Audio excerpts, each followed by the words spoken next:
Hello जी, अस्सलाम वालेकुम। तो कैसे हो आप लोग? होप करता हूँ सब ठीक ही होंगे।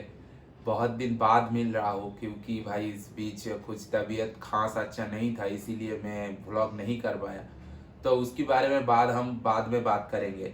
तो आज का जो टॉपिक है वो मेरे बाइक की रिलेटेड है। ड्यूक 390 जो मेरे पास है उसमें थोड़ी सी खराबी आ गई है। खराबी मतलब कुछ गलत इंडिकेशन दिखा रहा है, तो इसीलिए मैं आज वर्कशॉप जा रहा हूँ। तो बाइक तो बहुत ही ज़्यादा होती है केटीएम बाइक, क्योंकि उसमें कंप्रेशन रेशियो हाई है उसकी इंजन में। तो इसीलिए हीटिंग इशू मेरे को ज़्यादा फील हो रही है। तो उसको दिखाने के लिए मैं जा रहा हूँ आज वर्कशॉप में। तो मैंने सोचा आपको भी ले जाया जाए और एक ब्लॉग भी हो जाएगा मेरा। केटीएम की जो मीटर है, मीटर क्लस्टर, उसमें भाई एक नोटिफिकेशन आ रहा है नीचे से उठ के कि आपका ऑयल प्रेशर कम है। तो वो दिखाने के लिए जा रहा हूँ और बाइक तो सीधा बाइक पे मैं। हाँ जी भाई, तो जा रहे हैं हम लोग। जैसे कि मैंने घर पे बताया था कि वर्कशॉप में जाना पड़ेगा हम लोगों को, तो वही रास्ते पर ही है। तो जो मैं कह रहा था कि बाइक में जो प्रॉब्लम आ रही है वो बहुत ज़्यादा मेरे को इशू तो नहीं लगता, लेकिन फिर भी दिखा लेना चाहिए। क्योंकि बाइक में अगर एक बार प्रॉब्लम आ जाती है तो जल्दी से जल्दी उसको ठीक करवा लो, नहीं तो वो बड़ी प्रॉब्लम में चली जाएगी और बड़ी प्रॉब्लम सॉल्व करने में बहुत ही ज़्यादा खर्चा आएगी। तो मेरे रेकमेंड हर समय यही रेकमेंड करता हूँ कि छोटी सी छोटी प्रॉब्लम हो और आप उसको सॉल्व कर लो, नहीं तो वो बहुत ज़्यादा दिक्कत देती है बाद में जाके। तो एग्जैक्ट मेरे बाइक में हो क्या रहा है, ठीक है। एग्जैक्ट मेरे बाइक में हो क्या रहा है कि मैं वर्कशॉप में जा रहा हूँ, तो मैं थोड़ा सा बताने की कोशिश करता हूँ कि मेरा बाइक में हो क्या रहा है। गाइज, ये जो बाइक है ये 390 केटीएम ड्यूक 390 है। इसमें कंप्रेशन रेशियो हाई होता है, तो इंजन जो है वो जल्दी जल्दी गर्म होता है। तो कूलेंट की जो इसमें काम है वो कहीं ना कहीं बहुत ज़्यादा है कि बाइक को हर समय ठंडा रख सके। तो इसीलिए कूलेंट में थोड़ी बहुत प्रॉब्लम आती है, पहले से ही आती है। केटीएम की जो BS4 BS3 थी वो तो बहुत ही ज़्यादा गर्म होती थी, उसकी मुकाबले ये बाइक तो उतनी गर्म नहीं होती है, लेकिन फिर भी प्रॉब्लम बहुत दिनों बाद आ जाती है। जैसे कि मेरे बाइक 1-1.5 साल हो गया, तो प्रॉब्लम अब आएगी। लेकिन प्रॉब्लम क्या है, वो है कि यहाँ पर एक एरर इंडिकेशन दिखा रहा है। अभी नहीं दिखा रहा है, लेकिन बहुत ज़्यादा हर्ष ड्राइव करने के बाद जब बाइक बहुत ज़्यादा गर्म हो रही है यहाँ पर दिखा रही है। तो वही मैं पता करने के लिए जा रहा हूँ। और नीचे से एक मैसेज यहाँ पर उठ के आ रहा है कि आपका जो बाइक है उसमें ऑयल प्रेशर कम है। तो इस दुविधा में मैं पड़ गया हूँ कि भाई इसमें कूलेंट कम है कि इंजन का जो मोबिल होता है, इंजन ऑयल, वो कम है।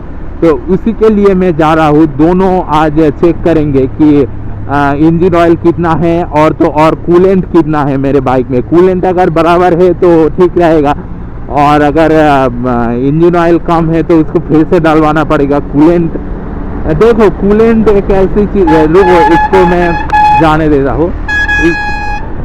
देखो, कूलेंट एक ऐसी चीज़ है जिसको भाई आपको वो ख़त्म नहीं होगी कभी भी, ठीक है, वो रहेगा आपकी बाइक में, लेकिन उसको चेंज करवा लेना चाहिए 1-1.5 साल की अंदर ही अंदर। तो वही चीज़ मैं पता करने के लिए जा रहा हूँ कि ड्यूक 390 में कितना मतलब कूलेंट इसमें फिल अप होता है, और कॉस्ट वगैरह क्या रहता है, और किस कंपनी के कूलेंट अगर मैं लगाऊँ तो बाइक ज़्यादा ठंडी रहेगी, अच्छा रहेगी। तो इसीलिए मैं जा रहा हूँ आज।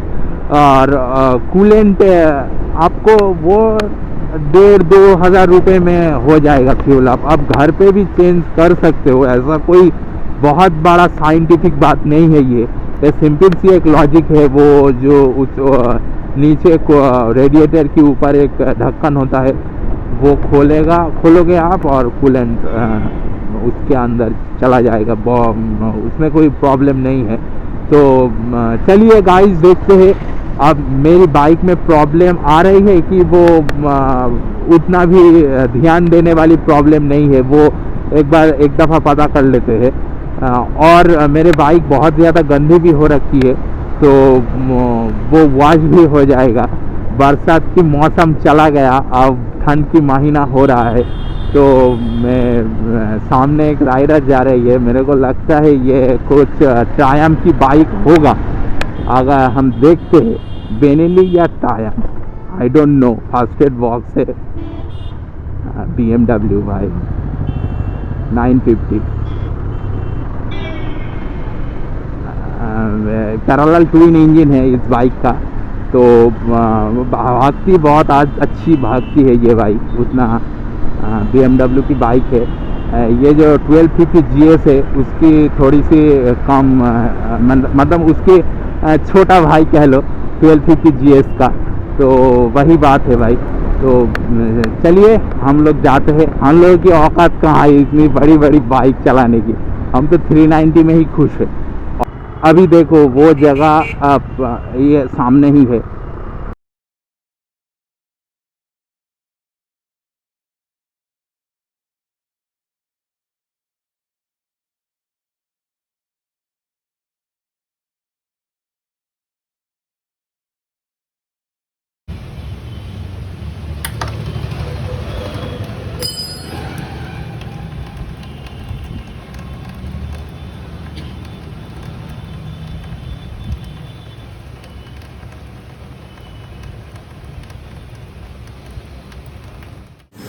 अभी गाइस यहाँ पर बहुत ही ज़्यादा शोर है, लेकिन हम बात करेंगे और हम आप लोगों को मतलब पूरी तरीके से गाइड करेंगे कि कितना उसमें जो कूलेंट है वो कितना क्वांटिटी कितना है। वो एग्जैक्ट 1 लीटर हमारा यूज़ हुआ है।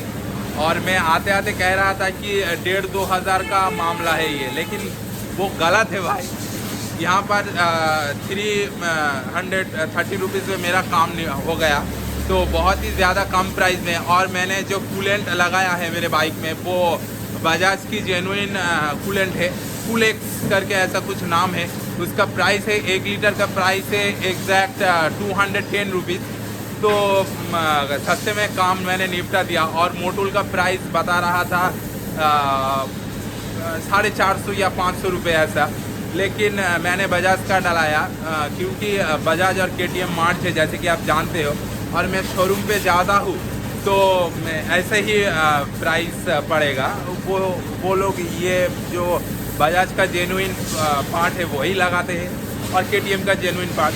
और वो जो कूलेंट है वो कूलेक्स करके जो 210 रुपीज़ है वही लगाएगा, तो मैंने वही लगा दिया। मैंने ज़्यादा खर्चा करने वाली कोई चीज़ नहीं ली। और ये पीछे मेरे बाइक होम वॉश हो रहा है। तो गाइस मिलता हूँ बाइक पे, और मेरा एक यहाँ पर एग्जैक्ट खर्चा आया 330 रुपीज़ ओनली, ठीक है।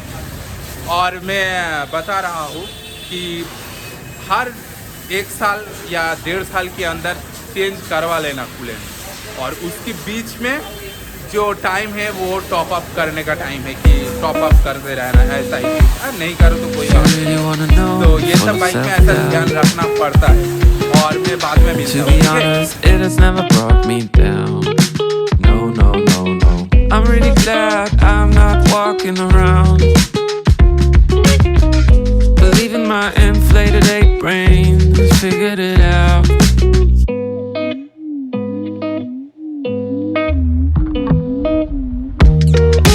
Suddenly you realize that everything you'd ever told yourself were lies. And believe me, I can sympathize, 'cause everything I ever thought I was made me cry. Like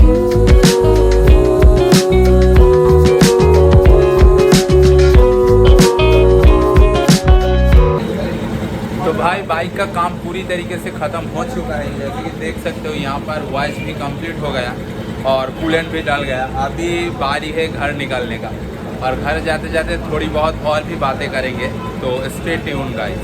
अभी घर निकलते हैं। तो guys bike का काम पूरा हो चुके हैं, और ये देख लो ये है हमारा जो सर्विस सेंटर। तो यहाँ से अभी निकलते हैं घर की तरफ। तो गाइस वो भीड़ से निकलते निकलते बहुत देर हो गई, क्योंकि बहुत ही ज़्यादा ट्रैफिक हो रखा था उस चांपाटाली मोड़ की तरफ। तो मैंने वहाँ पर वीडियो ऑफ कर दी, क्योंकि इतना ज़्यादा थकान महसूस हो रहा था और गर्मी ऊपर से बहुत ज़्यादा।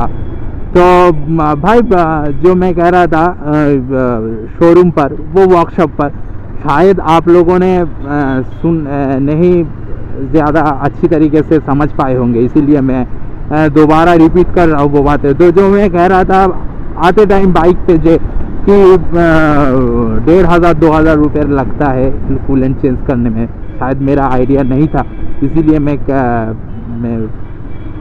वो बार बार कह रहा था। तो एग्जैक्ट कूलेंट चेंज करने में 210 रुपये लगता है बजाज का, अगर कूलेंट चेंज करवाते हो तो।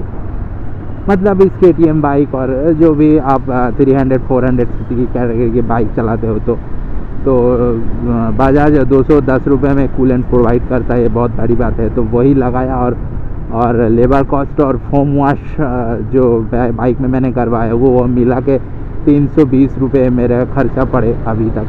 तो कूलेंट एक ऐसी चीज़ है कि आपको ठीक समय में चेंज करवा लेनी चाहिए, नहीं तो बहुत ही ज़्यादा दिक्कत देती है। बाद में जाकर इंजन गर्म होती है, हीटिंग इशू आता है, तो कार्बन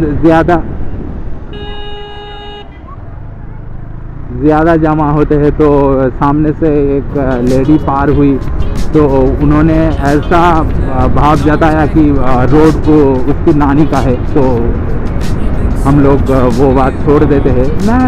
मैं इस रोड में उधारी की ज़िंदगी जी रहा हूँ। हम लोग रोड हमारा नहीं है, उसकी है रोड, तो आप धीरे से चलाना, ठीक है। तो खैर छोड़ो वो बातें। आई होप कि ये वीडियो आपको अच्छा लगा होगा, ठीक है। तो अच्छा लगा है तो please subscribe my channel and hit the bell icon, और लाइक कर देना, दोस्तों के पास शेयर भी कर देना, ठीक है। तो मिलता हूँ किसी और ब्लॉग से, तब तक के लिए बाय।